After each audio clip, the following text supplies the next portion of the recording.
In a few villages of eastern India, a large community of silk wearers is learning to dream again.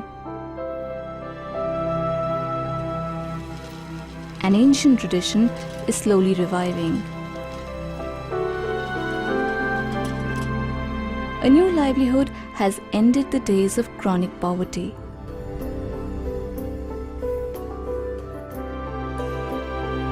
In the forest, the beautiful green caterpillar is spinning silk, but this time a little differently.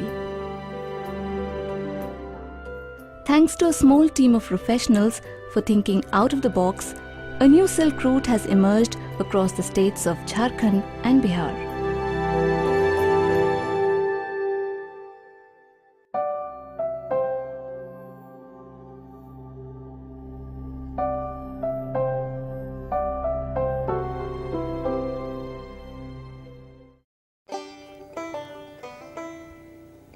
Driving through the rough terrain of the country's hinterland is a regular feature of Shamshad and Prabhakar's life. It's a part of their vocation. They work with Pradhan, a voluntary organization that spreads across some of the remotest pockets of the country, helping poor villagers improve their livelihoods.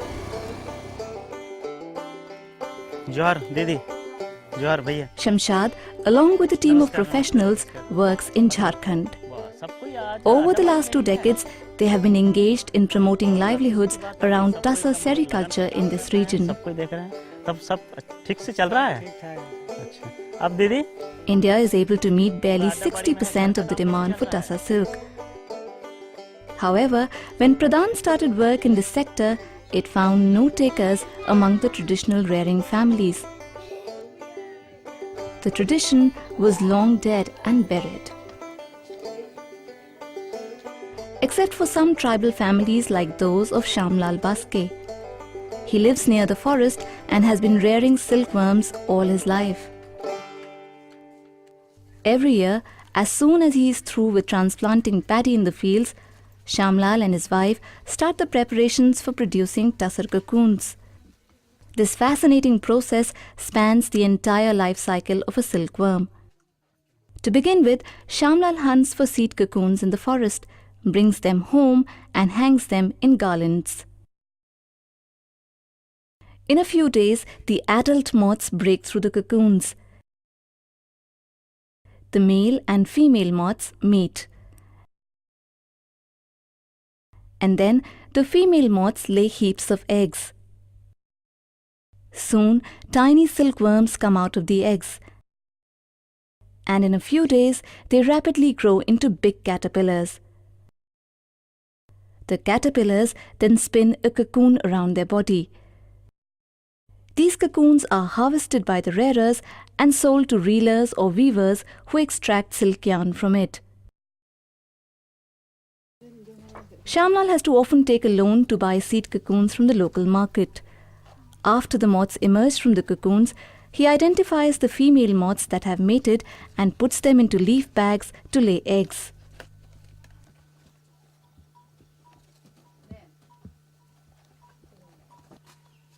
After a week, when he reopens the bags, the female moths are dead, but they have left behind several young ones. Shamlal takes the bags to the forest to hang them on the trees of Asan or Arjuna. Over the next few days, he eagerly waits for the tiny silkworms to turn into cocoons. But in the end, he is left disappointed. Like the earlier years, his crop failed yet again. Thousands of rearers like Shamlal eventually gave up sericulture because of never-ending losses. The reason was simple. The rearers followed the traditional and unscientific method of rearing. Mostly, their worms were diseased and died before shaping into cocoons.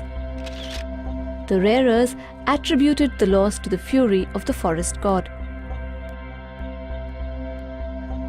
Often, it left them with deep debts.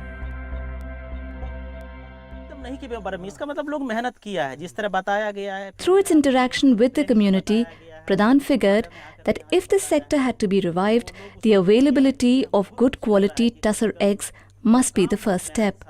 This was the starting point of a strategy that completely transformed the traditional way of rearing into a modern and scientific one, and eventually changed the lives of thousands of poor families.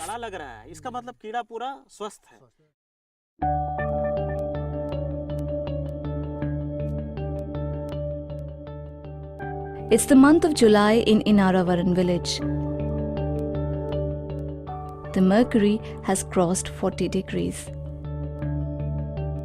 The earth is parched and the sky restless.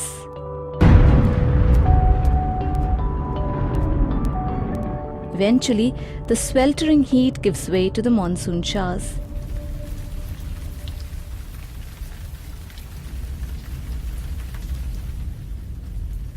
The villagers get ready to sow paddy in their fields. But some, like Sukhu, are gearing up for another vocation.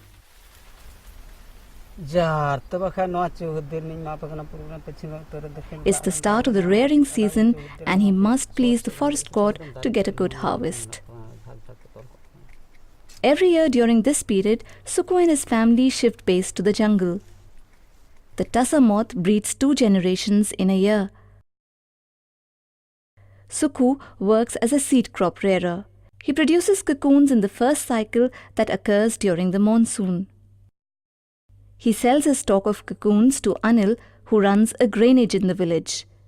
Here, Anil uses the seed cocoons to produce large volumes of tussar eggs, also known as DFLs or disease-free layings. Anil sells the DFLs to commercial rearers like Betka. He produces cocoons during the second cycle that occurs after the monsoons. This cycle produces cocoons on a large scale which are sold to the weavers who make silk yarn from it. Sukhu is a highly skilled rearer. He has been especially trained to produce the best quality seed cocoons that are free from all diseases. As a seed crop rearer, Sukhu has to practice a lot more care and discipline than an ordinary rearer.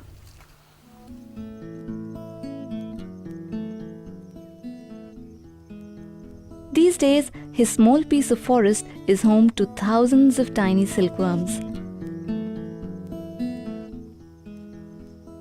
They can be seen munching the tender leaves just about any hour of the day.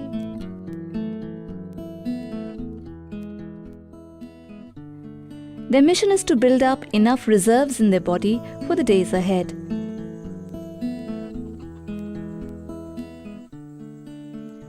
During the 40-day life cycle, they grow fast into big caterpillars.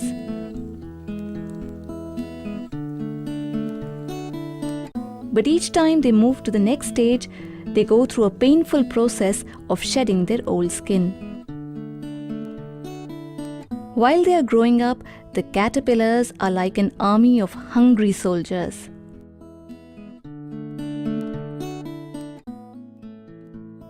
Thanks to their robust appetite, they rip a tree bare in just a couple of days. Sukhu has to constantly shift them to a new tree so that they never remain hungry. The caterpillars are also blind and lack any weapon for self-defense. They are an easy prey for predators like birds and wasps. But under Sukhu's sharp vigil, help is never too far. However, a greater threat comes from invisible enemies like bacteria and viruses. To protect his worms from catching any infection, Sukhu maintains a high level of hygiene in his forest. He frequently applies a disinfectant to the host trees and worms. As the cocoons produced in the first cycle serve as seeds for the second cycle, it is critical that they are completely disease-free. In the last stage of its life cycle, the caterpillar stops eating and gets ready for a hectic work schedule. It secretes a fine filament of protein-rich saliva. For the next 8 to 10 days, without taking a break, the worm spins a cocoon around its body. This unbroken filament is nothing else but silk, which is often as long as 1.5 kilometers. By the end of the 40 days, the worm quietly retires from the buzzing forest life into its cocoon.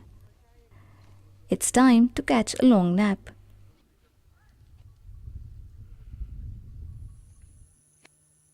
A week later, the cocoons are ready to be harvested. Sukhu's perseverance has paid off. Nearly all his worms have turned into good quality cocoons. He will now sell them to a local granage in the village.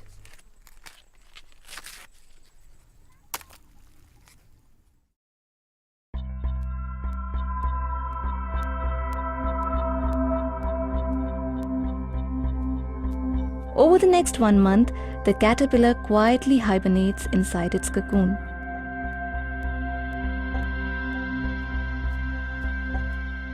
And then, one evening, when the air is hot and humid, it becomes restless to emerge.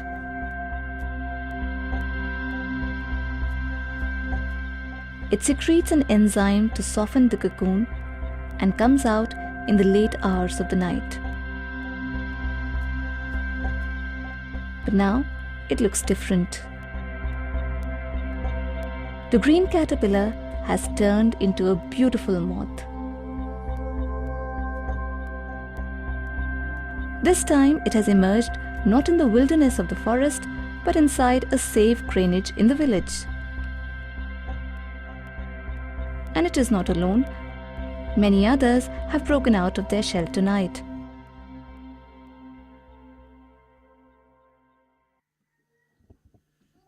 After the moths emerge, they take a few hours to settle and then perform the most important task of their lives. They mate.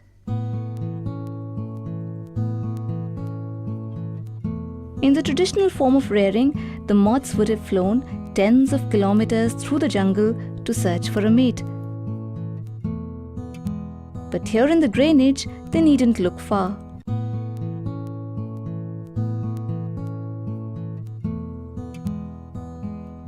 The female moth is yellow in color and it mates only once in her lifetime. The sole purpose of her existence is to fertilize the eggs that she has been carrying within. The male, which is brown in color, is known to mate more than twice. But soon after, he dies. It's the beginning of the end for him.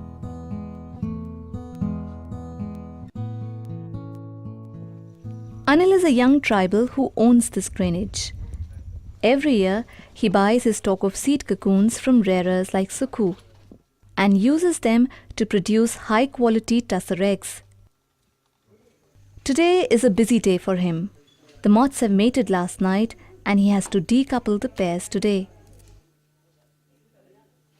Each female moth is put into a plastic box where she will lay her eggs. By putting them separately, Anil is able to prevent any diseased eggs from getting mixed with the healthy ones. Over the next 3 days, the female moths lay eggs under cool and humid conditions. As soon as they finish, each female moth is checked under the microscope to detect the incidence of any disease. With practice, Anil is quick to spot the infected moth. These moths, along with their eggs, are burnt immediately. In Pradhan's model, the granage is a critical part of the process. By segregating the disease-free eggs and eliminating the infected ones, the granage checks the spread of bacteria and viruses that used to wipe off the entire crop in the traditional form of rearing. Microscopic examination एक आश्चर्यजनक सफलता मिली यहाँ पर कि एक जो layman जिसके लिए हमको साइंस ग्रेजुएट चाहिए वो हम लोगों ने इतना पक्का कर दिया इनके सम्मिलित प्रयास से कि वो 3 दिन के अंदर उसको माइक्रोस्कोप को खोल भी लेते हैं, लगा भी लेते हैं, हैफेजर्ड भी कर देने के बाद उसको सही कर लेते हैं, स्वयं सलाइड भी बनाते हैं स्मेयर तैयार करके, और वो जो बीमारी जो बतलाया गया है कि यही बीमारी तुम्हारे लिए सबसे घातक है, इसको पहचानो और इस तितली को अलग कर दो। The eggs of the healthy moths are washed and sterilized to rid them of any remaining infection and then left to dry under shade.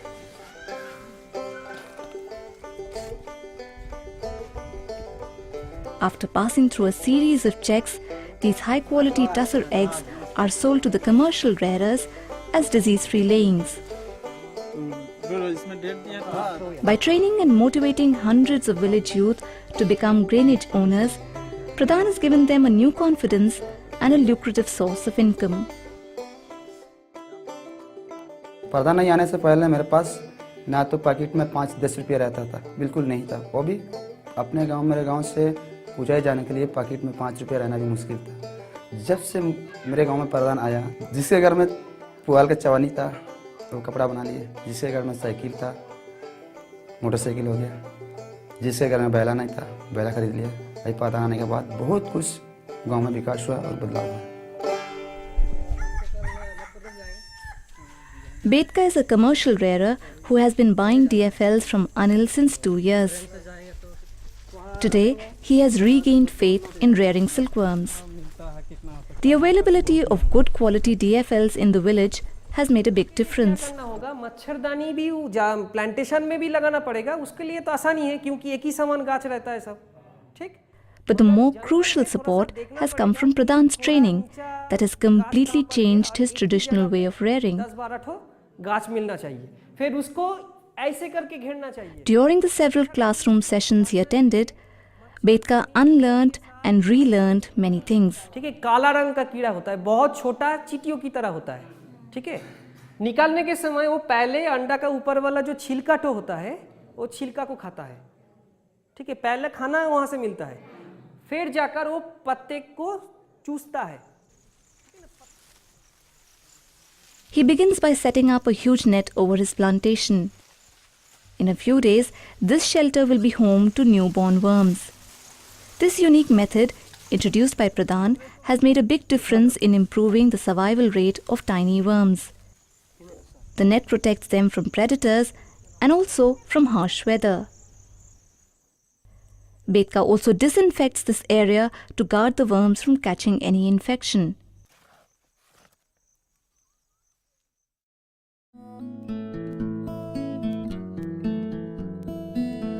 Back home, the moment has arrived. Betka is anxious as he's expecting a new life to take birth. Slowly, a tiny worm breaks through the shell and comes out into a new world. Very soon, the entire pack of DFLs gets hatched. Like all newborns, the tiny worms are eager to explore the world. But first, they are hungry, and so they eat a calcium-rich meal of their own eggshells.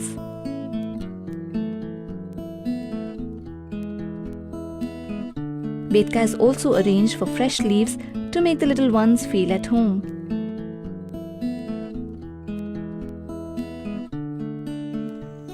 As he learned during his training, he quickly transfers the worms to their natural habitat, the Arjuna trees.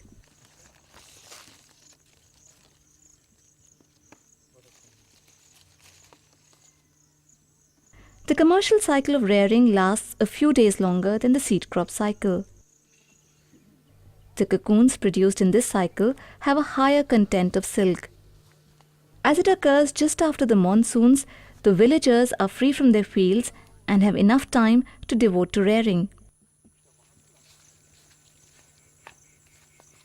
Betka says a tiny worm needs no less care than a newborn child. He closely monitors their growth through every stage of the life cycle until they turn into hardy cocoons. This year, Betka's harvest has flourished beyond expectation.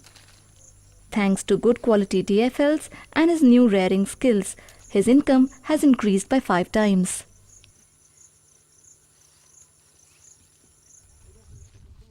Like Betka and Sukhu, thousands of rearers who had abandoned their traditional occupation are now returning to it with great hope. Cooperative का ये जो programme चला रहे हैं हम लोग, cooperative का कहना है कि अभी 60 गोटी से ऊपर आइए।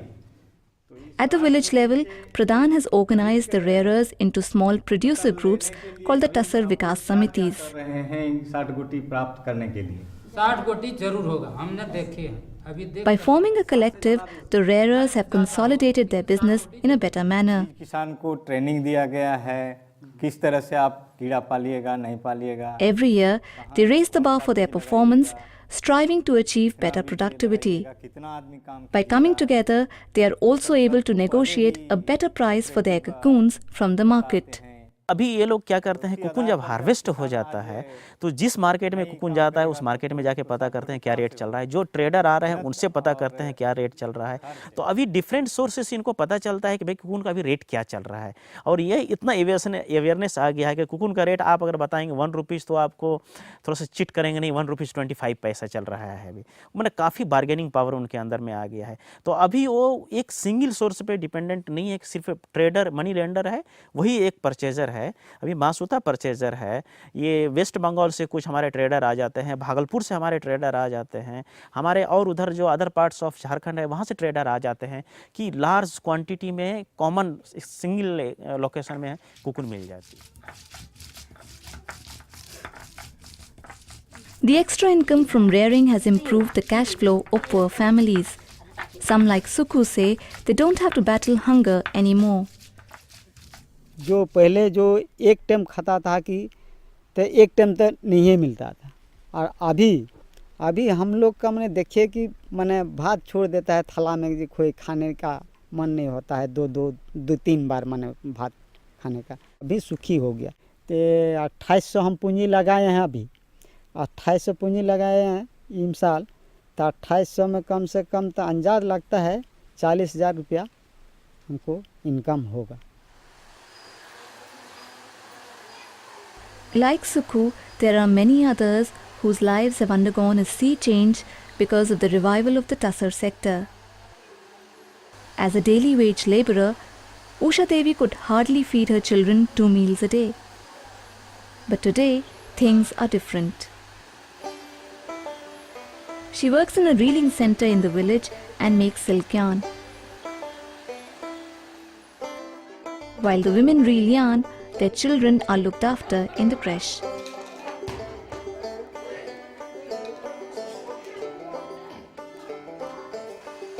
Reeling and spinning is a new vocation for these women.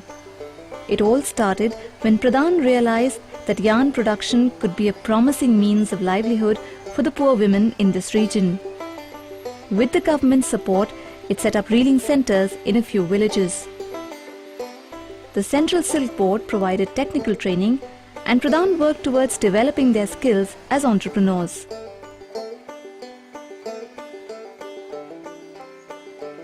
In some villages where it could not set up formal reeling centres, Pradhan has distributed portable reeling machines to poor families. This was done under the special SGSY program of the Ministry of Rural Development. The women either work from home or sometimes get together to break the monotony.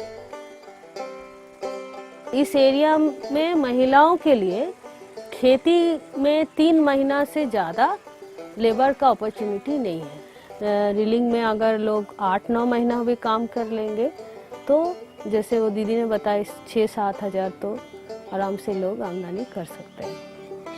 ये रोज़गार बहुत अच्छा है, समय समय पर पैसा मिलता है और छाया में बैठ के काम करते हैं। स्टैंडर्ड के साथ खाना वाना खा के 9 बजे जाते हैं, फिर 12-1 बजे घर आते हैं, फिर जाते हैं, फिर 4 बजे आते हैं, इसी तरह से। At the village level, the reeling centres are registered as mutual benefit trusts. Today, over 2,500 reelers from over 60 reeling centres in Bihar, Jharkhand and Chhattisgarh have formed a company called Masuta Producers Company Limited. It produces nearly 30 tons of yarn every year. Despite being a new player, it has marked its presence in the silk yarn sector. ये हम पूछना चाहते हैं जैसे कि अभी 5 To manage the company professionally, its board of directors meets at regular intervals to take stock of the business and discuss new strategies of growth. These directors are elected from the different reeling centers of Masuta. Their main objective is to ensure round-the-year supply of raw material to the reelers and also to get a good price for their yarn. If you leave space, I think these people are quite capable of taking good decisions, even administrative decisions, even governance related decisions. And so one good example is that this year when our capacity utilization was low, some people are not putting their effort equally. So this AGM, they have taken a decision that okay, each producer need to supply at least minimum 10 kilos of yarn, then only he can claim that I am a producer. Otherwise his membership will be under question.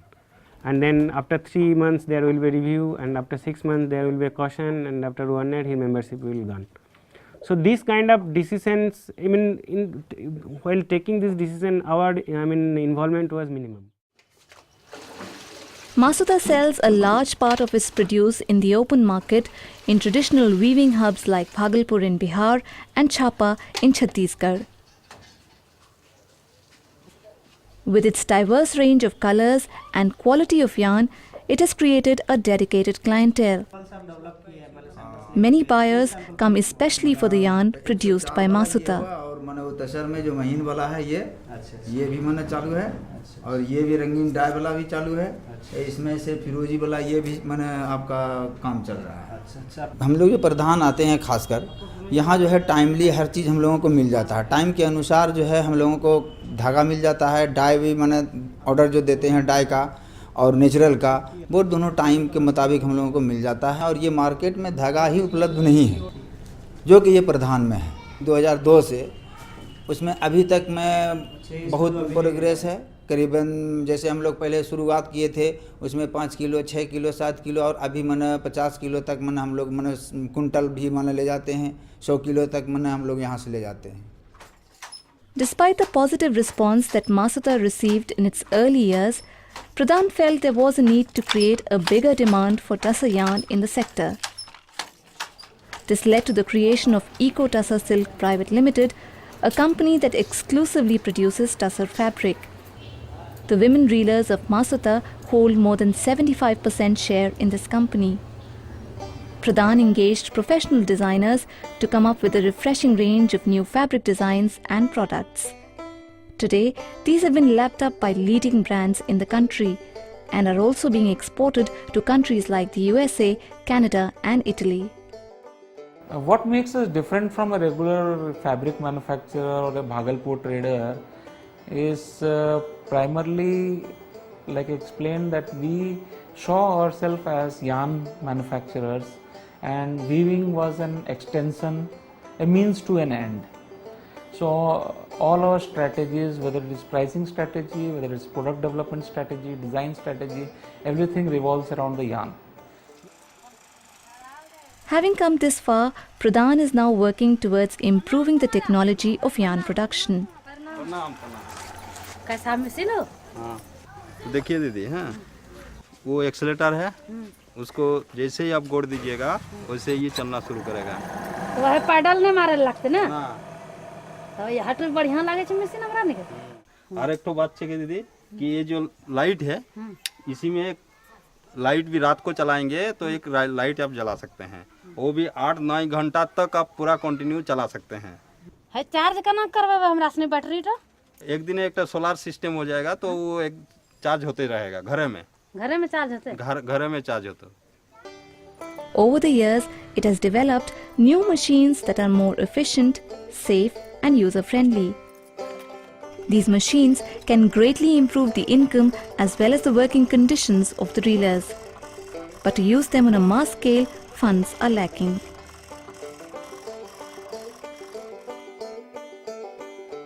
On the other hand, Pradhan is leading a massive drive to convert vast stretches of private wasteland into plantations of Asan and Arjuna. Hundreds of farmers have been employed to raise nurseries of these species. Till now, thousands of hectares of barren land have come under a green cover. Poor families are earning an income within 3 years of planting the saplings. Some farmers are even growing pulses and vegetables alongside the plantations.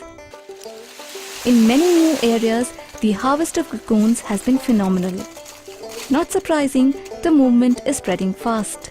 3, 4, 5, 6 लो भैया। आसपास जैसे तितरिया देखें, सलैया देखें, फिर इधर भी क्या बोलते हैं इंदिरावरण वगैरह भी देखें, तो उन लोग को अच्छा फ़ायदा इसमें मिल रहा है। उन लोग को मतलब 3 साल तक इसको जोड़ना है, जिनका बाद उसमें पैसे ही पैसा है। The success of tussar sericulture in Jharkhand is evident. It has pulled many families out of chronic poverty.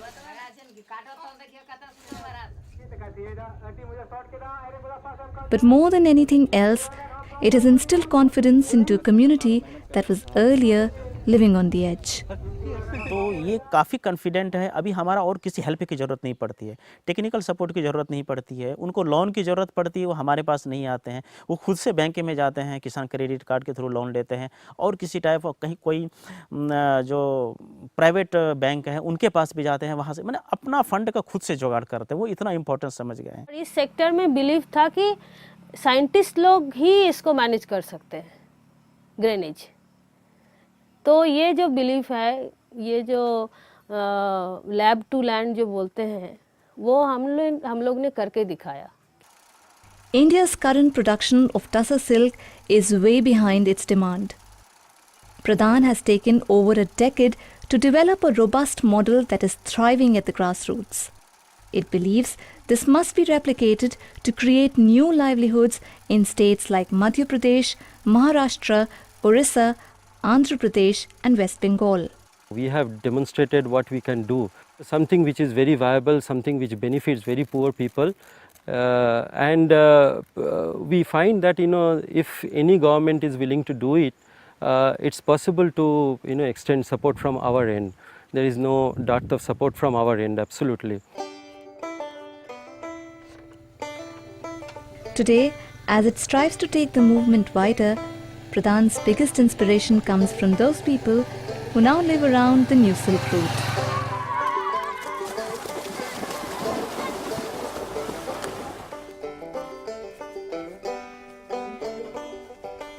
बहुत खुश हूँ। हम तो बूढ़ा आदमी, वो लुंगी अगर यदि एक जगह मैंने इतना सा फट जाएगा ना, हटाओ ये लुंगी, जाओ जयपुर मंटू का दुकान चले जाओ, दुकान पकड़ा हुआ है वहाँ। पैंट अगर यदि इधर बढ़ते बढ़ते जरा सा मैंने वो ककड़ में फूटो, नहीं ये पैंट नहीं, हमें दूसरा पैंट चाहिए। गंजी एक गंजी नहीं, 2-3 गंजी। मैंने अभी तो मैंने जितना आमदनी है उतना भी खर्च। दुकानदार हम लोगों को सौदा नहीं देते थे, बोलते थे अरे ये सबको पैसा कहाँ मिलेगा, सबको पैसा नहीं है, ले लेगा और नहीं देगा, बेईमानी कर लेगा। अभी जो है दुकानदार बोल रहे हैं कि जितना सौदा लेना है ले लीजिए। और बच्चा सबको भी हम लोग, कोई बच्चा क्रेश में देते हैं, उसको भी मेंटेनेंस करते हैं, कोई बच्चा है उसको बाहर में भी पढ़ाने के लिए कोशिश करते हैं। और अपना पूंजी है तो अपना हिम्मत है कि मेरे पास पैसा है। आज मेरा रेंज अच्छा चल रहा है। मैं कोशिश करता हूँ कि आने वाले कल के दिन पे, आज के दिन पे मैं कमा रहा हूँ 50,000, तो आने वाले कल के दिन में मैं सोचता हूँ आगे बढ़ के किसान को भी बढ़ाऊँगा, साथ साथ में गोटी और रखेंगे रेंज बढ़ा कर बना के, और अच्छा खासा कमाने का चांस देखता हूँ।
है।